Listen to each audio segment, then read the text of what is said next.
panic attack, which is an awful thing, a panic attack is you going over your threshold. So if this is your threshold and then something happens in life, so it may be that you lose your job, or you've split up with your partner, or you're just generally worrying, and it creeps up and up and up, and then once it reach your life circumstances and you reach your threshold, it's not until you go over that threshold that you start to feel the anxiety, the panic, and the panic attacks. So this is what happens. So what we need to do is we need to bring all of that back down to a level where you are feeling more comfortable with yourself.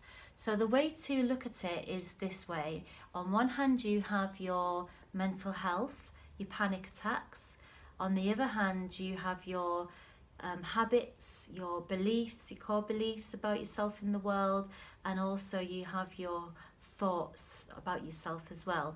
So even though these two are completely different, if your habits and your beliefs about yourself and the world and your thoughts about yourself are healthy and wholesome, that will have a really good positive impact on your mental health.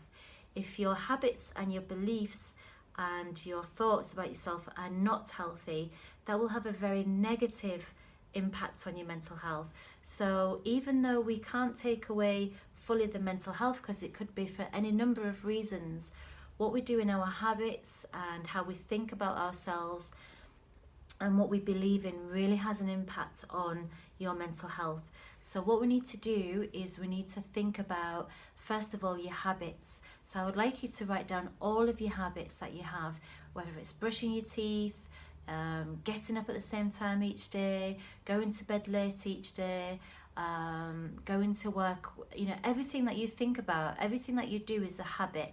We are 60% made up of habits. So if you think about and write down as many things that you feel is a habit, and then I want you to go through them and I want you to think about whether that's a good habit or a bad habit. So for example, if you're not eating very healthily, and you might eat pizzas 3 times a week. So that's not a great habit.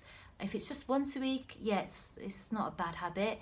But if it's more than 3 times a week, then you've got to ask yourself, is this a good habit or a bad habit? I'm not saying take away all of your bad habits, but take away the habits that are not good for your mental health. So you've got to remember now that it's not just about living, it's about making sure that your mental health is in a good state. So once you've written down all of your habits and you've checked through them to see which one is a good habit, which one is a bad habit, you get rid of the bad habits, the ones that are not serving your mental health well, and you keep the good habits. Then the next one is writing a list on all of your core beliefs. So one of your core beliefs might be that you will always have panic attacks, that you will always have anxiety, and that's just not true. So you write down all of your beliefs that you have. It could be that you believe that, you believe that nothing in life goes well for you, that you're always doomed to fail, or you might believe that you're a very go-lucky person, or all of these are beliefs, whether they're good beliefs, bad beliefs. Write them all down, and then again you go through each one and you decide, is this a good belief or a bad belief? If it's a bad belief, you can change it like that. You can change a belief in an instant, but then you need to practice that belief. So a bad belief could be, I don't feel worthy in my relationship, okay? So then you change that to, I am worthy in my relationship, because you would be, and you are worthy in your relationship. We are all the same, we're all as worthy as each other. So you change that core belief, you change that internal dialogue that you're saying to yourself. So you get rid of the bad core beliefs, and you keep the good core beliefs.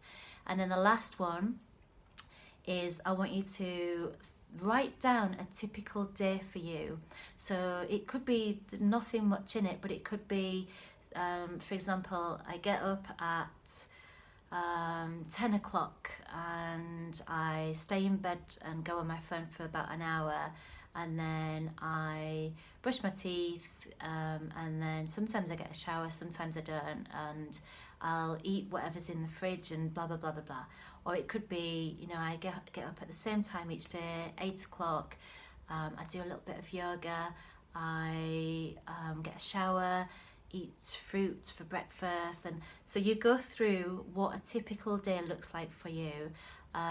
It doesn't matter, obviously each day is different, but a typical day.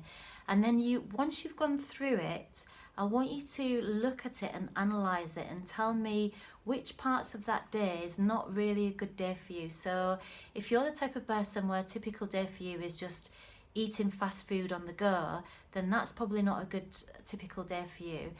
It's not good for your mental health. So all the while we're thinking about the mental health here. You know, if we didn't have mental health, we could do what the hell we want, but we have mental health. So if you have mental health, you've got to be extra kind to yourself and do what's really, really good for yourself. So go through the typical day, think about all the things that are not good for you, and then pick out with your habits, your beliefs, and your thought process. So that's your typical day. And then think about the internal dialogue. So what sort of things do you say to yourself? Are you always saying to yourself, I'm not good enough, I'll always be doomed to failure, nobody loves me, blah, blah, blah, blah, blah. If you are, catch yourself out saying those things and then stop, because you are good enough and you are loved and all the rest of the things. It's those thoughts that you have, those negative thoughts, are not helping your mental health, okay? So if you have good habits, good beliefs about yourself and the world, and good thought process, it will help your mental health. I hope you've enjoyed this, and if you want more tips and tools, please visit my Facebook